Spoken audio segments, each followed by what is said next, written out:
Hello everyone, welcome to this session. In this session, we will discuss about important places in news. These are very important for UPSC Prelims 2024. There are high chances that questions will come from this, and we have listed around 40 places. These are very important. Some are international, and some few are national also, like Meghalaya, like this. And one more thing that please like the video because it takes a lot of effort, to write down such 40 places, then make a PDF, then find images, find maps for it in order to show you. So for my hard work, please one like. Thank you so much. Let's go to the screen.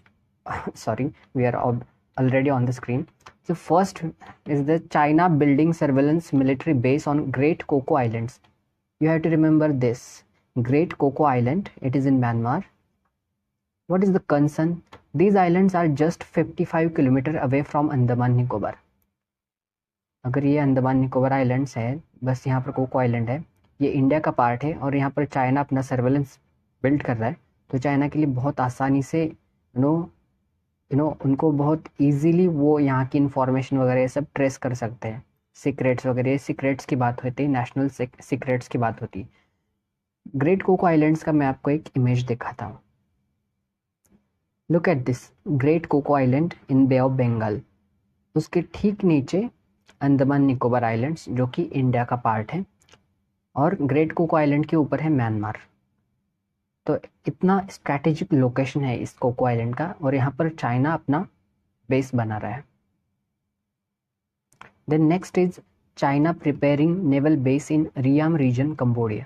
China यहाँ पर भी अपना naval base बना रहा है. ये सब naval base वगैरह बनाना ये क्या है, ये क्यों होता है एक्चुअली? ये एक मिलिट्री या फिर स्ट्रैटेजिक पर्सपेक्टिव से लिया गया इम्पोर्टेंट डिसीजन होता है. अगर किस रीजन में मेरा, अगर मान लीजिए कि एक कंट्री है, उसका किसी और जगह एक स्ट्रैटेजिक बेस है, तो वो वहाँ पर अपना डिफेंस सप्लाई या फिर कुछ भी अपना सप्लाई रख सकता है, क्योंकि वहाँ पर उसका बेस है. अभी यूएसए यहाँ है और ईरान यहाँ है. अगर ईरान में कुछ भी हुआ तो यूएसए को यहाँ से अपना सब कुछ भेजने में, मदद वगैरह सब भेजने में या फिर अटैक करने में बहुत ज़्यादा वक्त लगता है. लेकिन यूएसए अगर अपना बेस यहाँ पर बनाए, यहाँ पर यूएसए, यहाँ पर ईरान, अगर यूएसए यहाँ पर अपना बेस बनाए, सॉरी समथिंग इज फिशी,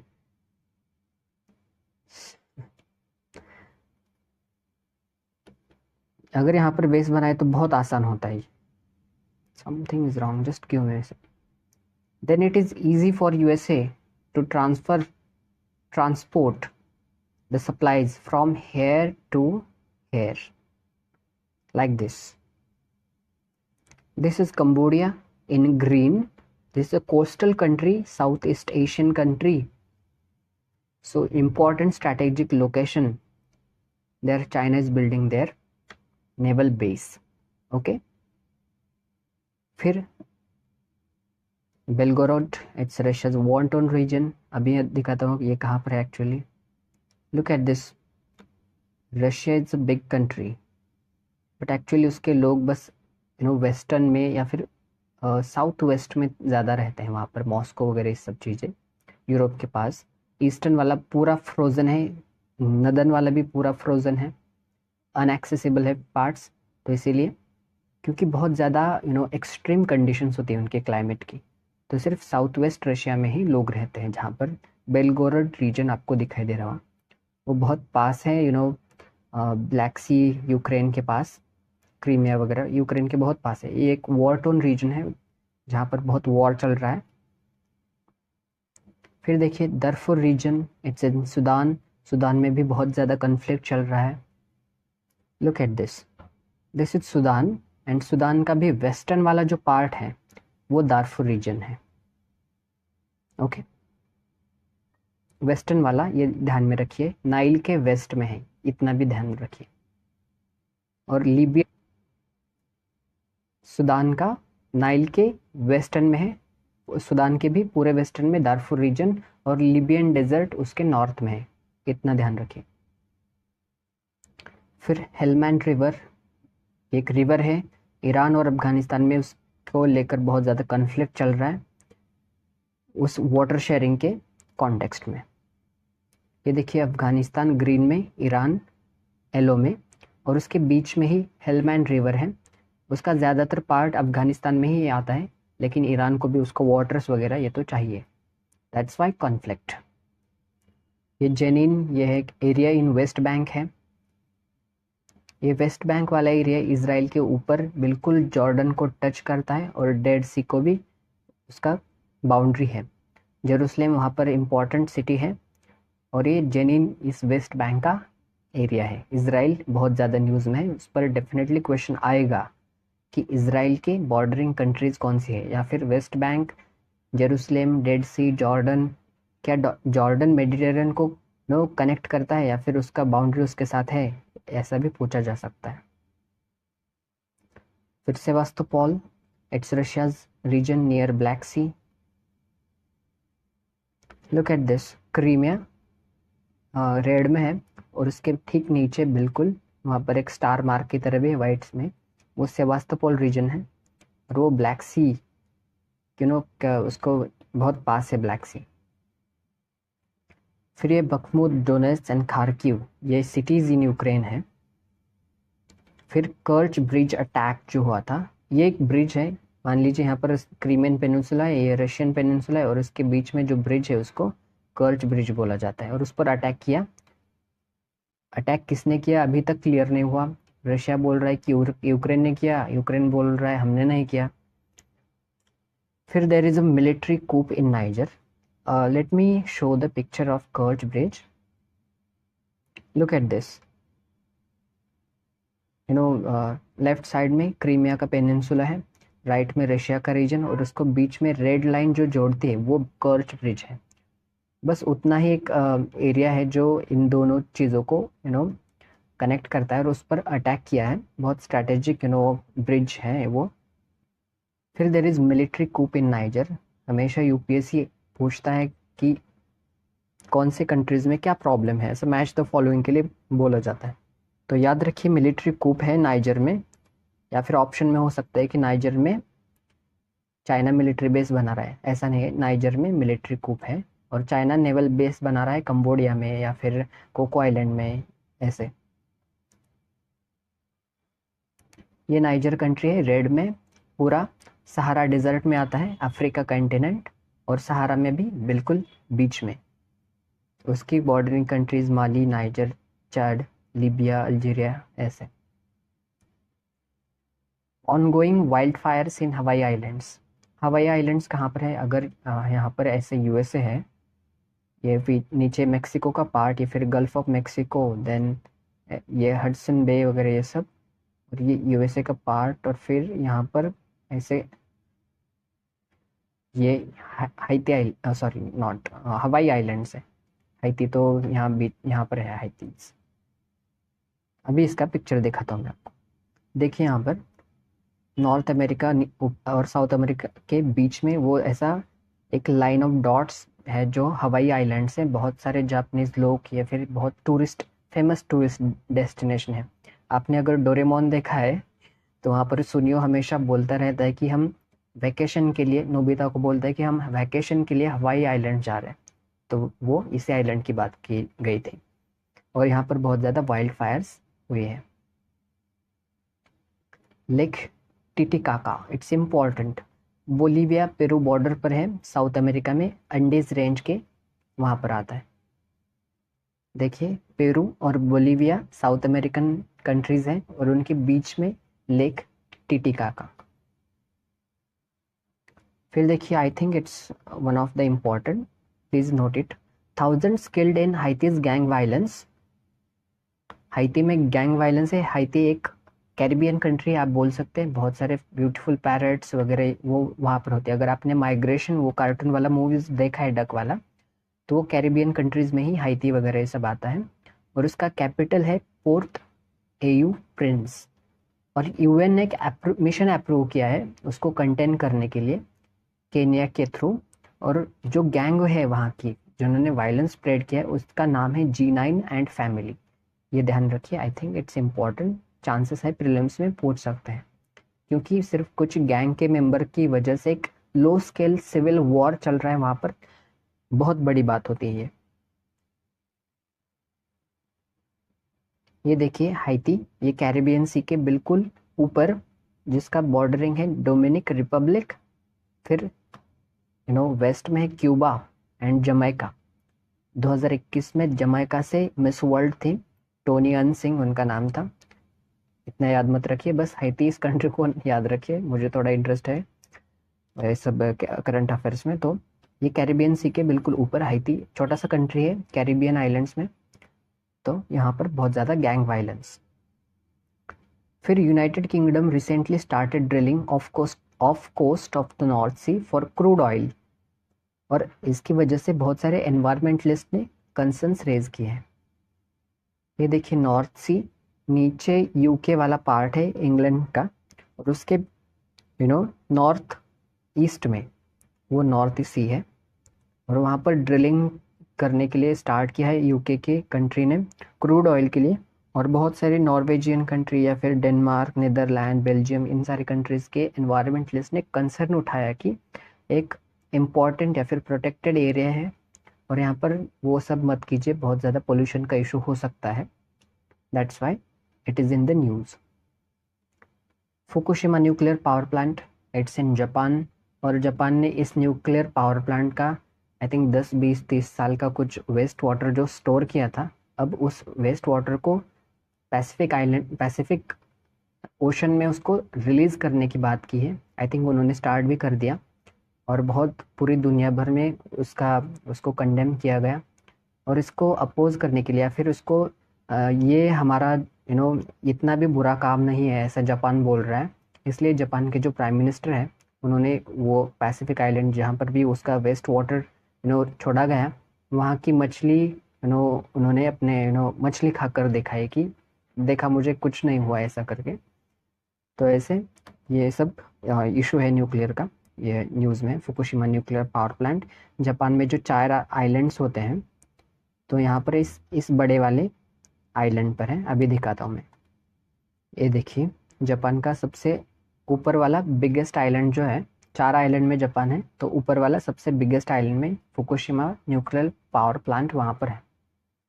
और इन जापान के 4 आइलैंड्स के नाम, आई थिंक सबसे ऊपर वाला होकाइडो है, फिर होन्शु, फिर नीचे शिकोकू, और फिर क्यूशो। ये भी ध्यान में रखिए, या फिर वो असेंडिंग डिसेंडिंग में भी पूछ सकते हैं, north to south, south to north ऐसे। Deadly earthquake in Morocco, Morocco Africa अगर यहाँ पर है ऐसे, तो मोरक्को यहाँ पर है, और वहाँ पर फिर स्पेन है आई थिंक ऊपर, और इन दोनों को ज्वाइन करता है जिब्राल्टर स्ट्रेट। ये जिब्राल्टर स्ट्रेट जो है मेडिटेरेनियन और अटलांटिक ओशन इनको कनेक्ट करता है, बहुत स्ट्रैटेजिक लोकेशन है। अगर आपने मनी हाइस्ट देखी है तो आई थिंक वो स्पेन वाला एरिया है, वहाँ पर प्रोफेसर रकेल मुरियो वगैरह ये सब, ठीक है। और यहाँ पर दुनिया की सबसे लार्जेस्ट रिजर्व्स ऑफ फॉस्फोरस है इस मोरक्को कंट्री में और वेस्टर्न सहारा रीजन में। देखिए यहाँ पर ऐसा अफ्रीका, यहाँ पर मोरक्को, ये वेस्टर्न सहारा रीजन, दुनिया का सबसे बड़ा फॉस्फोरस का रिजर्व्स यहाँ पर है। Look at this map, Africa, और उसके बिल्कुल वेस्ट में मोरक्को, और उसके ठीक ऊपर छोटा सा ग्रीन वाला पार्ट है वो स्पेन का पार्ट है। और उसको इन दोनों कंट्री को वहाँ पर एक आपको ओपनिंग दिखाई देगी, वो जिब्राल्टर स्ट्रेट है जो Mediterranean Sea and North Atlantic Ocean इसको ज्वाइन करता है। बहुत इंपॉर्टेंट स्ट्रेट है वो, क्योंकि सारा यूरोप का या फिर मिडल ईस्ट का इम्पोर्टेंट ट्रेड, या फिर अफ्रीका की जो नदर्न कंट्रीज़ है उसका ट्रेड अगर अमेरिका जाना हो तो इस जिब्राल्टर स्ट्रेट से ही जाता है। और ये जिब्राल्टर एक यूके यूनाइटेड किंगडम की ओवरसीज़ टेरिटरी ऐसा माना जाता है, लेकिन उसमें भी कुछ कन्फ्लिक्ट्स हैं। और इसमें आपको और एक चीज़ दिखाई दे होगी कि एक लेक विक्टोरिया आप देखिए यहाँ पर, वहाँ से इक्वेटर पास होता है। ये लेक विक्टोरिया जो है वो केनिया, उगांडा, टांजानिया, इन 3 कंट्रीज़ का इस बॉर्डर में आता है, ये ध्यान में रखिए आप। फिर देखिए फिलीपींस एंड चाइना का बहुत टसल चल रहा था पूरे साल, बहुत न्यूज़ में था, इसको VVIMP मार्क कीजिए, इम्पॉर्टेंट है। फिर Philippines remove 300 meter floating barrier installed by China near disputed Scarborough Shoal in South China Sea. तो सी में क्या होता है ना कि ऐसे अगर एक ऊपर चाइना है नीचे फिलीपींस है तो ऐसे बबल्स बनाकर इस समुद्र में छोड़ देते हैं। ऐसी वायर होती है और फ्लोटिंग बबल्स होते हैं कि ये बॉर्डर है, यहाँ इसको क्रॉस नहीं करना है किसी शिप ने। तो उस फिलीपींस ने चाइना ने ऐसा कुछ वायर लगाया था, तो फिलीपींस ने उसको रिमूव कर दिया और उसको वो स्कार्बरो शोल जो है तो उसको एक्सेस किया, जो कि डिस्प्यूटेड रीजन है। उसका मैंने डायग्राम बनाया आपके लिए, देखिए ये चाइना का पार्ट है, ये पूरा पेनिनसुला यहाँ का, इसका ऊपर ये चाइना वाला पार्ट, ये ताइवान है, छोटू छोटू ताइवान। फिर ये फिलीपींस का पार्ट है, मनीला। ऐसा माना जाता है कि फिलीपींस की लड़कियां पूरी दुनिया में उनके जैसा, I think they are most beautiful, ऐसा बोला जाता है। फिर ये स्कार्बरो शोल यहाँ पर है। फिर गल्फ ऑफ टोंकिन, ये ताइवान और चाइना के मेनलैंड के बीच में है। ये फिर पार्सल आइलैंड बहुत न्यूज़ में आता है, स्पार्टली आइलैंड, ये साउथ चाइना सी का पूरा एरिया है। और ये स्कार्बरो शोल बिल्कुल देखिए फिलीपींस के नज़दीक है ये एरिया, लेकिन चाइना यहाँ इतना दूर है फिर भी उसको इतना यहाँ से वो क्लेम करता है, बहुत गलत है। फिर सेकंड थॉमस शोल, वो भी साउथ चाइना में भी है, इतना ध्यान रखें, इट्स इम्पॉर्टेंट। फिर Russia is going to build a naval base in Georgian region. Okay, देखिए इस जॉर्जियन रीजन पूरा ऑरेंज में, फिर उसके नीचे टर्की है, वेस्ट में ब्लैक सी है, ऊपर रशिया है। यहाँ पर नेवल बेस रशिया बना रहा है क्योंकि वो ब्लैक सी को इजीली एक्सेस कर सकता है। फिर अर्थक्वेक इन अफगानिस्तान ईरान के एरिया में। ये अर्थक्वेक क्यों आता है, इसके लिए मैंने आपके लिए सेपरेट डायग्राम दिखा है कॉन्सेप्चुअल क्लैरिटी लाने के लिए।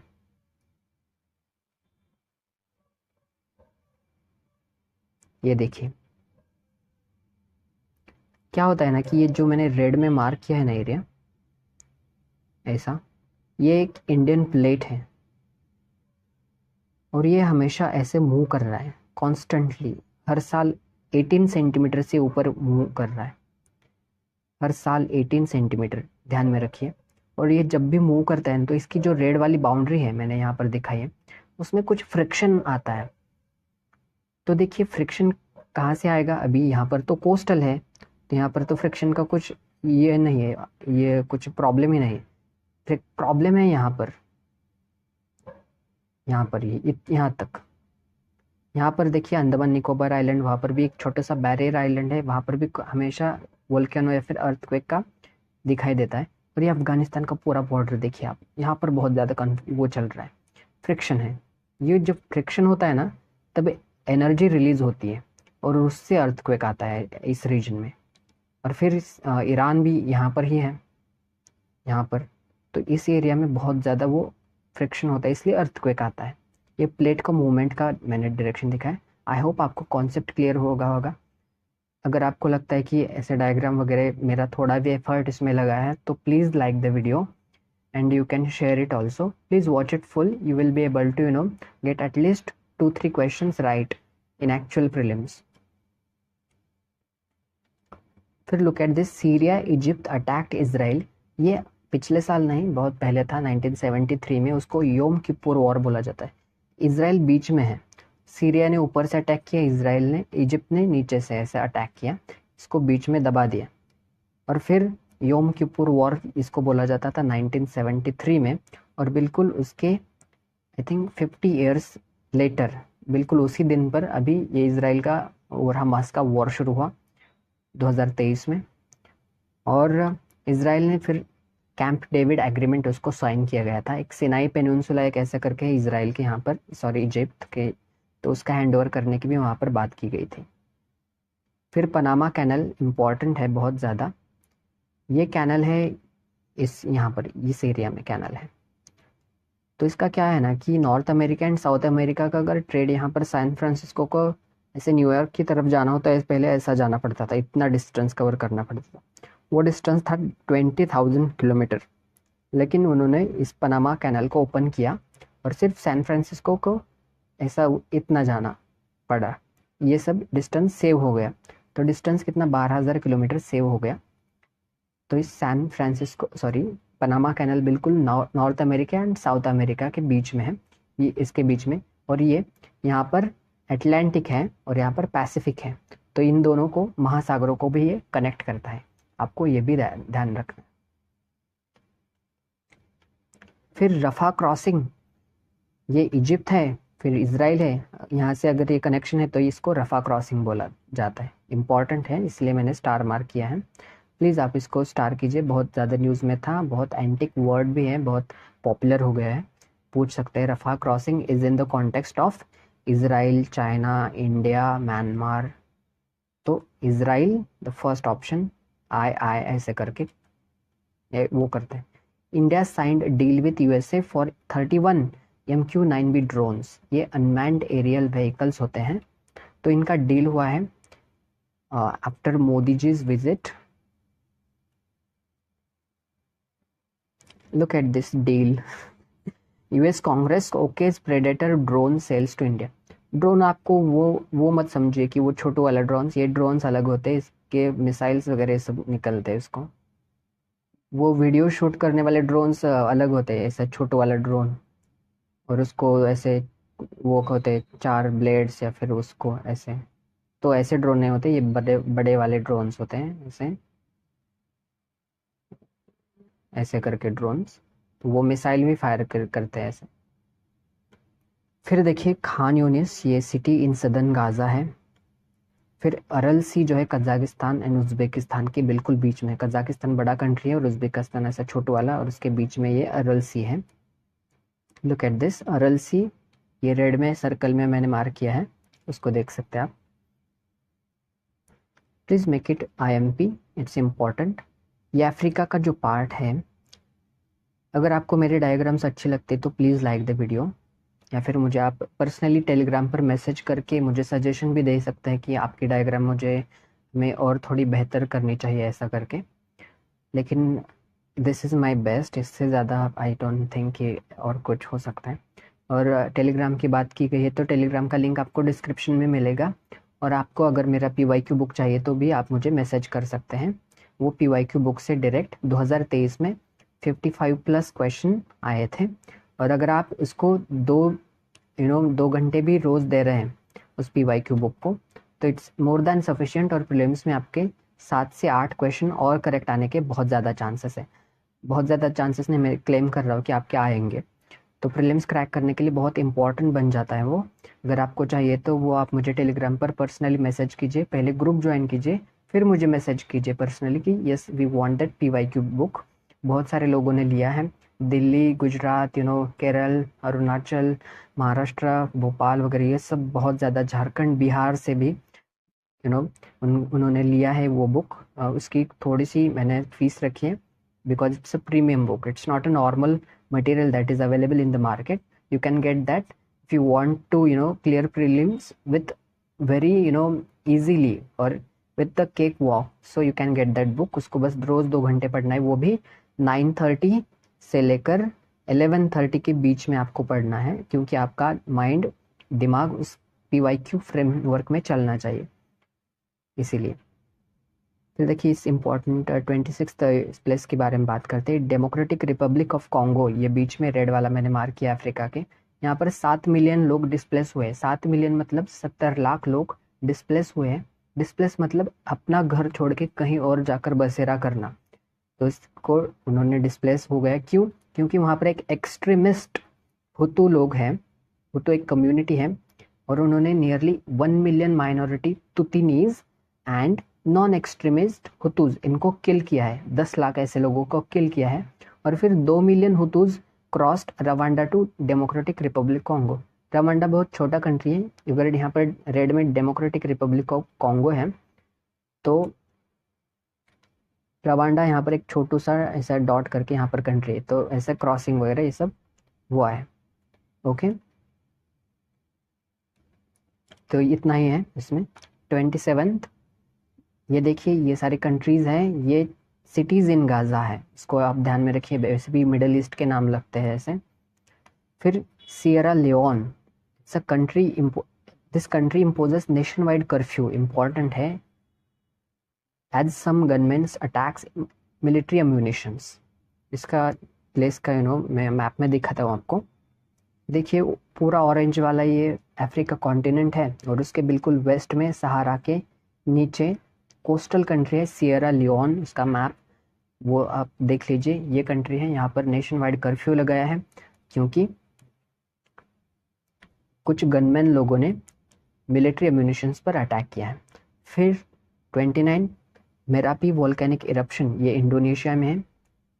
Look at this, such a giant volcanic eruption, इस इतना धुआं निकलता है कि पूरा सनलाइट को भी ये ब्लॉक कर देता है। 15-15 दिन सनलाइट नीचे तक नहीं पहुंचती, इतना वो होता है इसका पोटेंशियल। और ये माउंट मेरापी जो है वो इंडोनेशिया में जो इम्पोर्टेंट आइलैंड्स होते हैं जैसे कि जकार्ता या फिर जावा आइलैंड, ईस्ट तिमोर, तो इसके जावा आइलैंड बिल्कुल बीच में वाला छोटू सा पार्ट, मतलब एक्चुअली मैप में छोटू सा है लेकिन वहाँ पर माउंट मेरापी है और इसका हाइट 2911 मीटर, अप्रॉक्स 3 किलोमीटर का उसका एलिवेशन है। और उसका इरप्शन हुआ है February 13 को। फिर मेघालय, ये इम्पोर्टेंट देखिए नेशनल वाला प्लेस आ गया न्यूज़ में। ये इसमें रैट होल माइनिंग किया जाता है। अगर ऐसा कुछ पहाड़ है तो ऐसा रैट का कैसे होल होता है ऐसे।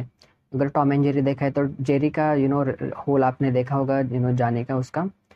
तो इसका ऐसे रैट होल माइनिंग किया जाता है। और 9% कंट्रीज़ के जो लाइमस्टोन रिजर्व्स है इस मेघालय में पाए जाते हैं। और गारो खासी जयंतिया हिल्स ये मेघालय के कॉन्टेक्स्ट में ही है। ये देखिए रैट होल माइनिंग ऐसा किया जाता है, जेरी के होल्स है ये, सबको पता है Tom and Jerry, that's why I am calling Jerry के होल्स। तो बहुत सारे एक्सीडेंट भी होते हैं, गिर जाते हैं पूरा ऊपर का पहाड़ वगैरह सर पर, बहुत सारी मौत होती है यहाँ पर। और ये लाइमस्टोन की इम्पोर्टेंट या फिर रिजर्व्स हैं यहाँ पर, that's why this rat hole mining. इसको आईएमपी मार्क कीजिए, डबल आईएमपी मार्क कीजिए। ये एमेन्स के हाउती रिबेल्स जो है, एमेन की कंट्री है, एमेन यहाँ पर है इस वाला पार्ट में। और इसके जो हाउती रिबेल्स है ये अटैक कर रहे हैं शिप्स जो रेड सी, ये रेड वाला मैंने मार्क किया, ये रेड सी है। इसमें जो शिप्स यहाँ पर ऐसे जा रहे हैं ना, तो उस पर अटैक कर रहे हैं। क्यों? क्योंकि एक संदेशा देने के लिए कि to show solidarity with Hamas, कि ये सब युद्ध वगैरह बंद करो, बहुत सारे लोग मारे जा रहे हैं। तो उसको इंडिकेट करने के लिए, उसको सॉलिडारिटी शो करने के लिए ये रेबल्स ने रेड सी में जो भी शिप्स जा रही है उन पर अटैक करना स्टार्ट किया है। इट्स ऑल्सो इम्पॉर्टेंट, ये सूडान कंट्री है, ये बिल्कुल उसका ये रेड सी को कोस्टल में एक्सेस है, उसका कोस्टल कंट्री है। फिर इसमें फाइटिंग चल रही है सूडानीज, जो सूडान की जो ऑफिशियल मिलिट्री है और एक नोटोरियस मिलिट्री, मतलब आगाऊ कुछ ग्रुप है मिलिट्री का, उसका नाम है रैपिड सपोर्ट फोर्सेस, इनके बीच में फ़ाइट चल रही है। तो इसकी वजह से बहुत सारे लोग डिस्प्लेस हुए, 3 लाख सूडानीज के लोग उसको डिस्प्लेस किए गए हैं वहाँ से। फिर ऑपरेशन प्रॉस्पेरिटी गार्डियन, ये ऑपरेशन लॉन्च किया है लॉयड ऑस्टिन जो यूएस के डिफेंस सेक्रेटरी हैं, वो उन्होंने लॉन्च किया है। और ये लॉन्च किया है जो शिप्स में अभी हमने देखा कि रेड सी में अगर जो इस एरिया में ऐसा जो शिप्स के ऊपर फाइट अटैक किया गया, तो उसको कंटेन करने के लिए शिप्स का सेफ ट्रैवल करना बहुत इंपॉर्टेंट होता है ट्रेड के लिए। तो अमेरिका ने तो उसको कंटेन करने के लिए ये प्रॉस्पेरिटी गार्डियन ये ऑपरेशन लॉन्च किया है। आई थिंक यूएस और यूके इन दोनों ने मिलकर इसको लॉन्च किया है। फिर this is also important, please market important, Venezuela और गयाना, ये 2 कंट्री हैं। ये वेनेजुएला है और ये छोटू गवान, उसके बीच में एक छोटू सा डिस्प्यूटेड रीजन है, इसका नाम है इसे क्यूबो, ये रीजन है। इस एक एनिमल का भी नाम है, ये इसका डिस्प्यूटेड रीजन का नाम है। तो एक ऑयल रिच रीजन है, इसलिए दोनों कंट्री क्लेम कर रहे हैं। बहुत सारा ऑयल का रिजर्व है यहाँ पर, करोड़ों बिलियन डॉलर का इतना उस पर ऑयल का रिजर्व है। और यूके यूनाइटेड किंगडम है, ये गयाना इस छोटू कंट्री को सपोर्ट करता है। अभी वेनेजुएला ने क्या किया था कि इस रीजन में ड्रिल्स कंडक्ट कराई गई थी, मिलिट्री ड्रिल्स, मिलिट्री ऑपरेशन ऐसा, तो यूके ने उसको कंडेम किया था उसको ऑपरेशन को।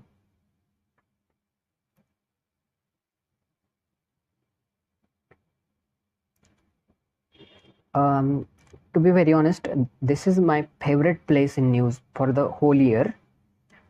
ये अफ्रीका पार्ट फिर ये रेड सी वाला रेड पार्ट, फिर ये देखिए गल्फ है, पर्शियन गल्फ, फिर ये रेड सी वाला पार्ट, ये सोमालिया जो कोस्टल कंट्री है, बिल्कुल ये सोमालिया रिपब्लिक ये कंट्री है। और इथियोपिया जो है वो लैंडलॉक कंट्री है, उसको सी की तरफ एक्सेस नहीं है। तो इथियोपियन जो प्राइम मिनिस्टर थे उन्होंने बोला कि हम अपने राइट्स को असर्ट करेंगे, हमें भी रेड सी की तरफ एक्सेस चाहिए, हम अपना कंट्री का ग्रोथ कैसे करेंगे अगर हमको पोर्ट का एक्सेस ही नहीं है, हम ट्रेड कैसे करेंगे, तो हमारी इकॉनमी तो ग्रो हो ही नहीं, तो हम अपना हक ज़रूर मांगेंगे। तो सोमालिया डर गया और सोमालिया ने बोला कि कोई बात नहीं, आप ये सब इतना हाइपर मत होइए, हम आपको हमारा जो बारबेरा पोर्ट है तो उसका, सोमालिया का बारबेरा पोर्ट, उसका हम एक्सेस आपको देते हैं, आप अपना ट्रेड वहाँ से कंटिन्यू कीजिए, बट हम पर वो वो सब मत कीजिए। फिर देखिए फियाम्बला एरिया है, जो लिथियम रिच रीजन है अर्जेंटीना में। अगर ये साउथ अमेरिका है तो इसका ये लॉन्ग वाला मिर्ची टाइप रेड वाला अर्जेंटीना है। ये लिथियम रिच रीजन है अर्जेंटीना में।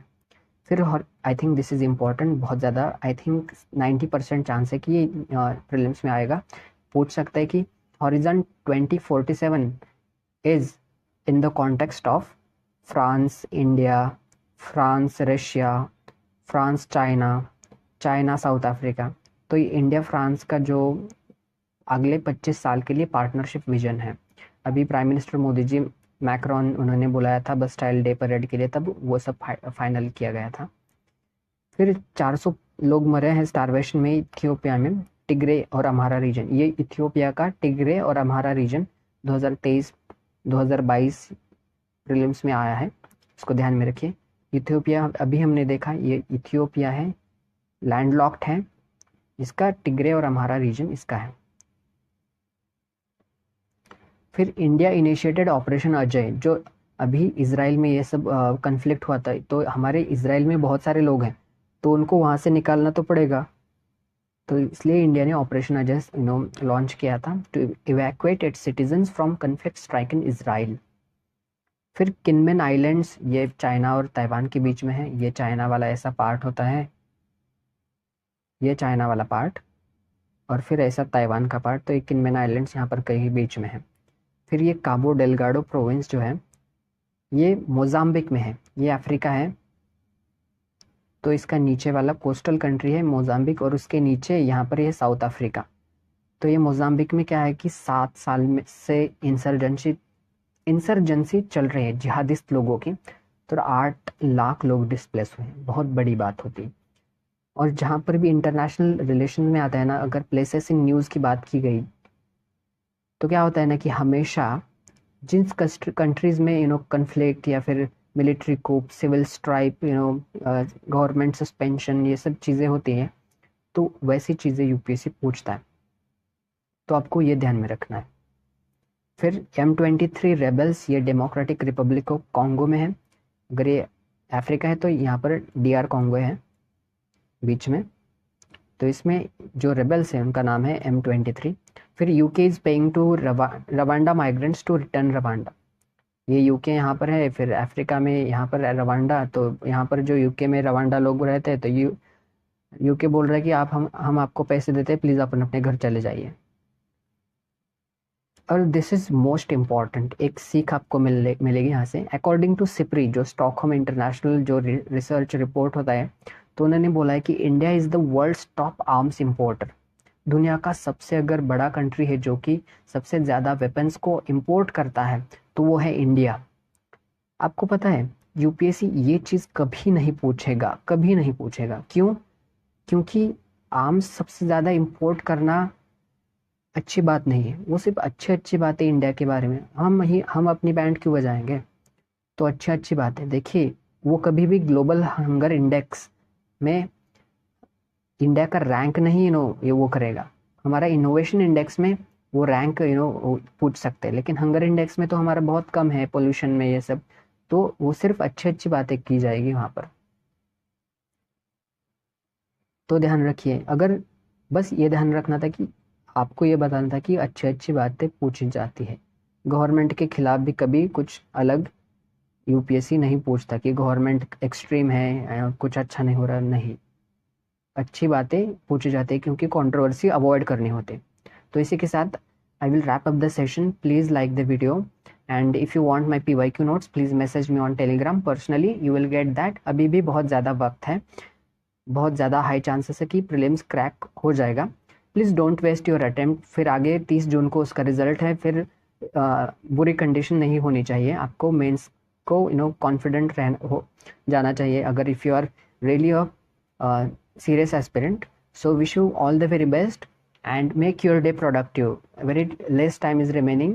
Okay, thank you so much for liking this video and watching this fully. Thank you.